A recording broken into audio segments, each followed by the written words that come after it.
DRG Kids. गोष्ट शिवाची इमानदारी. लक्ष्मणपूर गावात शिवा आपल्या आईबरोबर राहत असे. त्याचं कुटुंब गावात सगळ्यात गरीब होतं. कसं तरी आई मुलगा गुजराण करत होते. गावकरी शिवा आणि त्याच्या आईला गरिबीमुळे थोडाही मान देत नसत.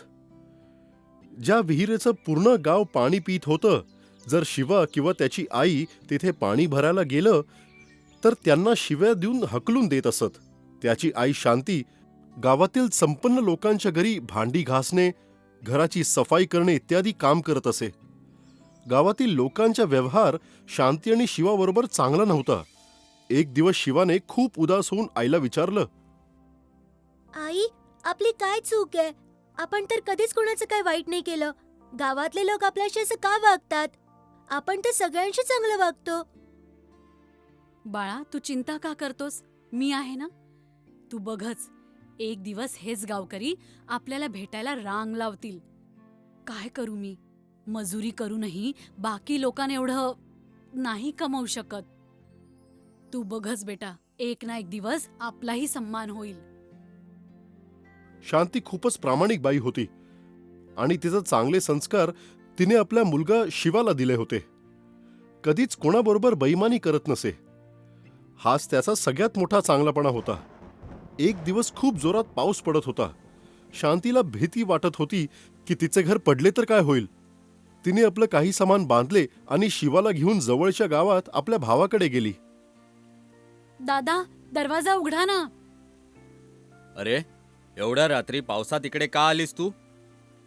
दादा, तुला तर माझ्या घराची परिस्थिती माहित आहे ना. मातीचं घर आहे. वादळ पावसात कधीही पडू शकतं.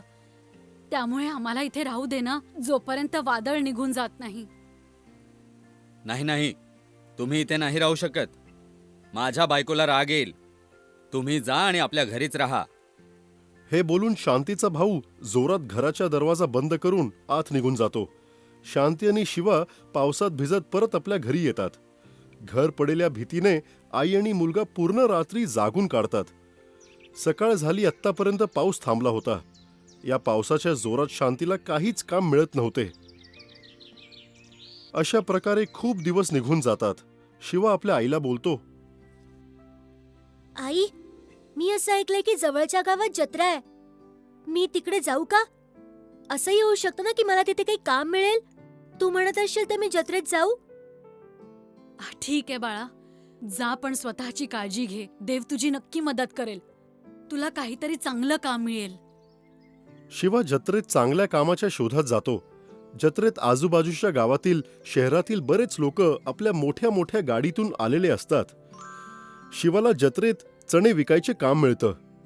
तो गाणे गाऊन आपले चणे विकत असतो. चणे घ्या चणे, माझे चणे आहेत मस्त, खाऊन व्हाल तंदुरुस्त. चणे घ्या चणे. तेवढ्या जत्रेत एक मोठी गाडी येते. त्यातून एक शहरी माणूस उतरतो.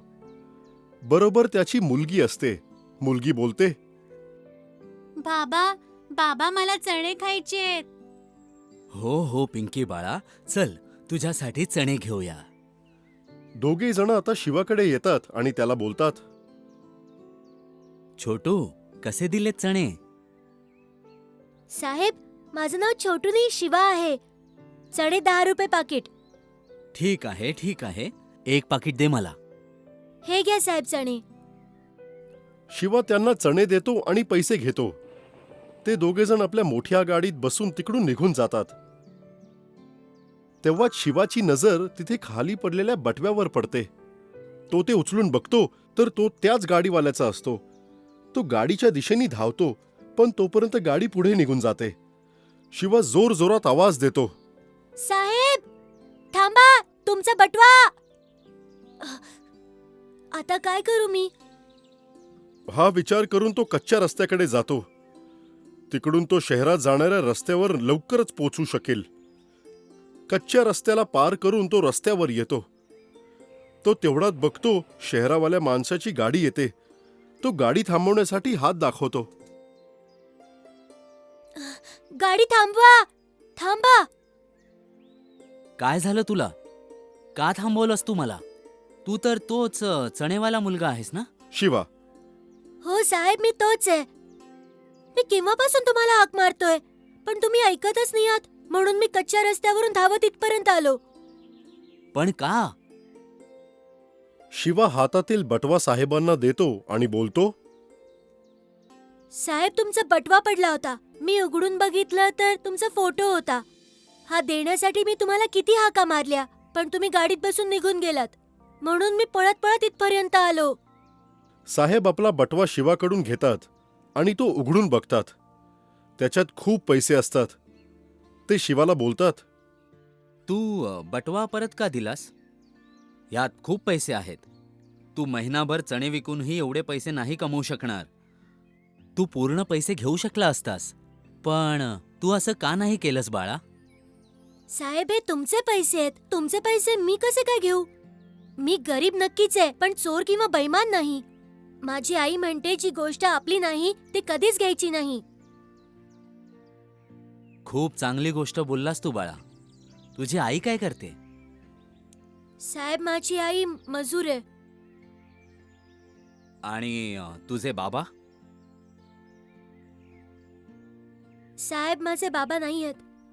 आई सांगते की जेव्हा मी खूप लहान होतो तेव्हा त्यांची तब्येत खूप खराब झाली आणि इलाजासाठी पैसे नव्हते, म्हणून मग ते आम्हाला सोडून निघून गेले. ओ, हे तर खूप वाईट आहे. बाळा, तू कुठे राहतोस? मी इथेच राहतो, जवळच्या गावात. आम्ही तुझ्या घरी येऊ शकतो का? हे ऐकल्यावर शिवा घाबरतो आणि हाही विचार करतो की एवढ्या मोठ्या साहेबाला आपल्या तुटक्या फुटक्या मातीच्या घरात कसं न्यायचं. साहेब, तुम्हाला माझ्या घरी काय यायचंय? तुम्हाला माझ्या आईकडे तक्रार करायची आहे? तुम्ही हवं तर तुमचे पैसे मोजून घ्या. मी एकही पैसा घेतलेला नाहीये. अरे नाही बाळा, मला तुझ्या आईला भेटायचं आहे. त्यांना हे सांगायचं आहे की त्यांनी तुला किती चांगले संस्कार दिले आहेत. शिवाला हे नको होतं की साहेब घरी यावेत, पण तो त्यांना नाही नाही म्हणू शकला. ठीक आहे साहेब, चला. चल मग, बस गाडीत. साहेब शिवाला गाडीत बसवतात आणि त्याच्या घरीच जातात. शिवा, हे साहेब तुला भेटायला आलेत. काय झालं साहेब? तुम्ही कोण आहात? ताई, माझं नाव अशोक आहे. शहरात माझा खूप मोठा व्यवसाय आहे. तुमच्या मुलाच्या इमानदारीमुळे मला तुम्हाला भेटावंसं वाटलं, म्हणून मी तुम्हाला इथे भेटायला आलो. मग त्यांनी बटवा पडल्यापासून शिवानी परत दिल्यापर्यंत गोष्ट सांगितली. शांती हे सगळं ऐकून खूपच आनंदी झाली. बाळा, आज तू माझा खूप मान वाढवलायस. ताई, मला तुमची मदत करायची आहे. मला खूप आनंद होईल जर मी तुमच्या कामी आलो.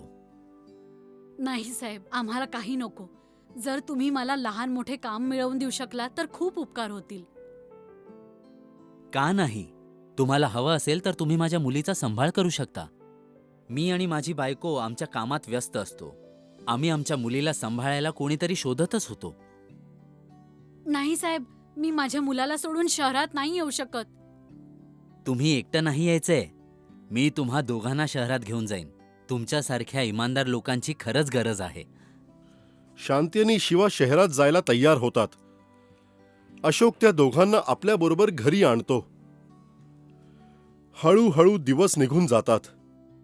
आता शांती आणि शिवा पण अशोकच्या कुटुंबाचा भाग झालेत.